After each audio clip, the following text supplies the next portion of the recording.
Nitong nakaraang January 24, 2026, naglabas ng isang napakaikling pahayag ang Ministry of Defense ng China na nagpadulas sa kaba ng maraming bansa. Sinabi nila na ang ilang matataas na opisyal ay isinasailalim sa investigasyon dahil sa seryosong paglabag sa disiplina. Sa sistema ng China, ang salitang ito ay hindi lang simpleng pagkakamali sa trabaho, kundi isang hudyat na tapos na ang iyong karera at posibleng pati ang iyong buhay.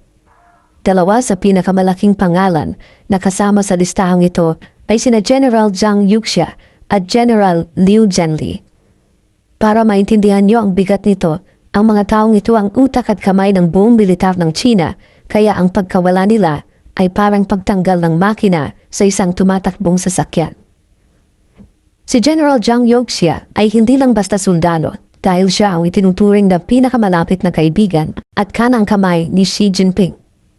Magkababata ang kanilang mga magulang at matagal na silang magkasama sa serbisyo, kaya marami ang nagulat nang pati siya ay madamay sa gulong ito.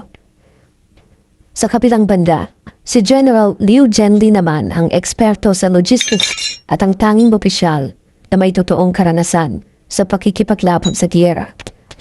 Ngunit sa kabila ng kanilang galing, tila naging banta sila sa paningin ni Xi dahil sa tinatawag na silent mutiny o isang tahimik na pag-aalsa sa loob ng People's Liberation Army.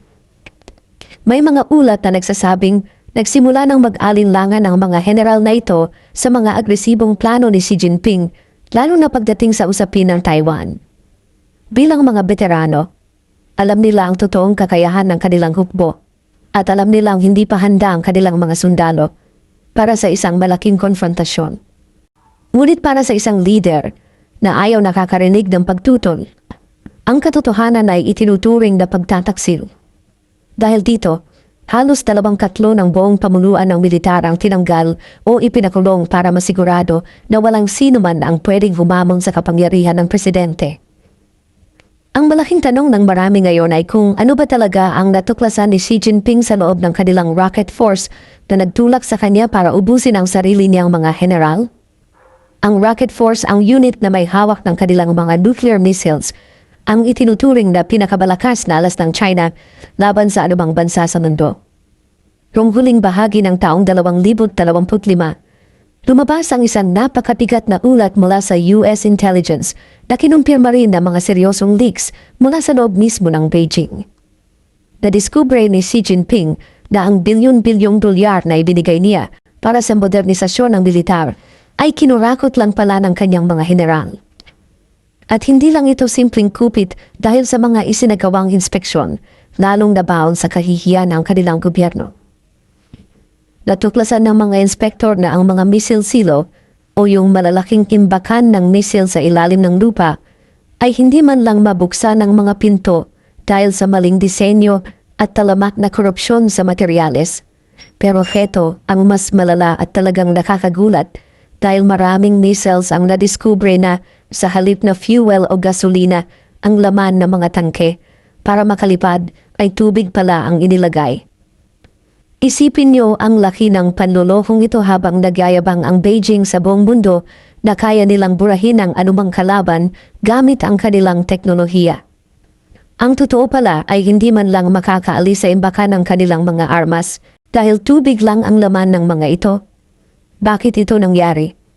Dahil ang perang pambili ng mamahaling fuel ay ibinulsa ng mga opisyal para pambili ng mga luho at mga mansyon sa ibang bansa, habang ang kanilang militar ay nabubulok na sa loob. Nang malaman ito ni Xi Jinping, doon na siya tuluyang nawala sa sarili dahil para sa kanya, hindi lang ito pagnanakaw kundi isang ganap na pagtataksil sa bayan.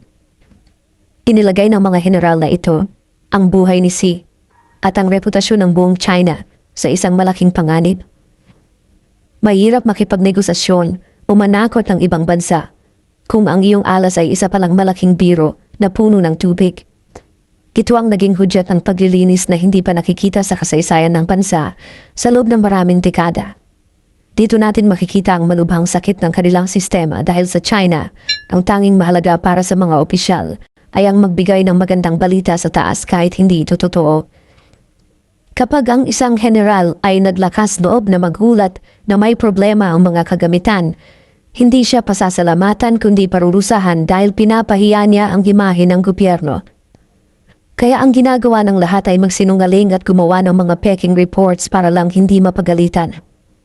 Ang resulta, ang pinuno ay naging bulag sa realidad ng kanyang sariling bansa.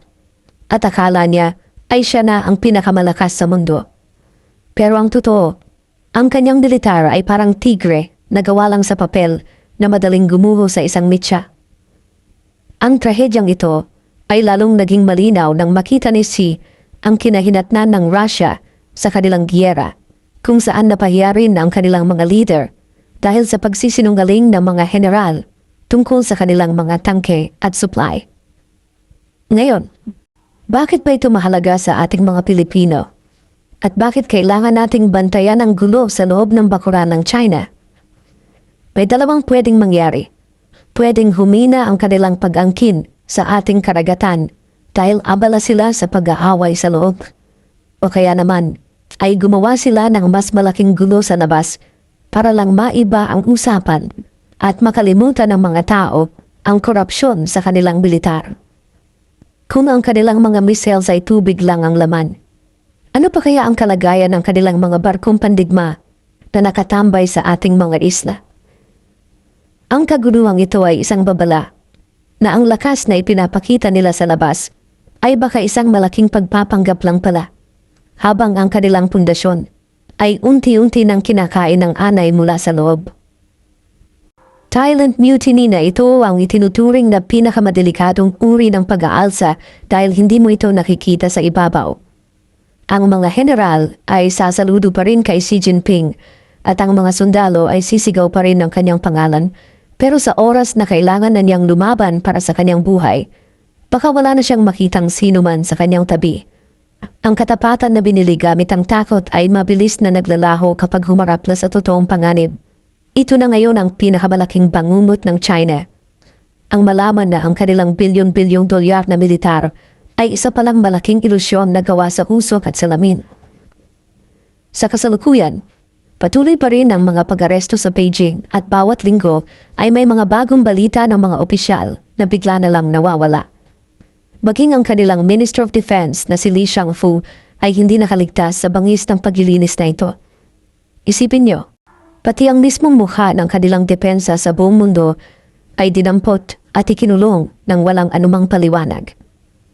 Ang China ay nasa isang napakadelikadong sitwasyon ngayon. Sa isang banda, gusto nilang maging numero 1 kapangyarihan sa mundo, pero sa kabilang banda, ang kanilang sariling sistema ay nabubulok na mula sa loob dahil sa talamak na korupsyon at matinding takot. Maraming mga eksperto ang naniniwala na ang malawakang paglilinis na ito ngayong 2026 ang magiging simula ng pagtatapos ng kanilang ginintuang panahon, habang bumabagal ang kanilang ekonomiya at tumatanda ang kanilang populasyon. Ang kanilang militar ay nagkakawatak-watak na rin sa loob. Ipinapakita nito na ang tunay na lakas ng isang bansa ay wala sa dami ng missiles na nakatulo sa langit, lalo na kung ang laman ng mga ito ay tubig lang pala. Kapag ang pagsasabi ng katotohanan ay naging isang krimen, walang anumang superpower ang makakatagal sa haba ng panahon.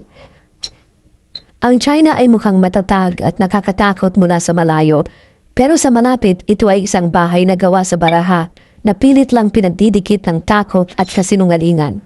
Isang maling desisyon na lang mula sa kanilang pinuno, at ang lahat ng ito ay pwedeng gumuho na lang sa isang kisap mata. Bilang mga Pilipino, dapat tayong manatiling mapagmatyag at huwag basta-basta magpapadala sa mga pananakot na ipinapakita nila sa telebisyon. Ang katotohanan ay laging may paraan para lumabas, gaano man ito pilit na itago sa loob ng mga missile silos. Sa huli, ang pinakamalaking kaaway ng isang mapang-aping gobyerno ay hindi ang ibang bansa, kundi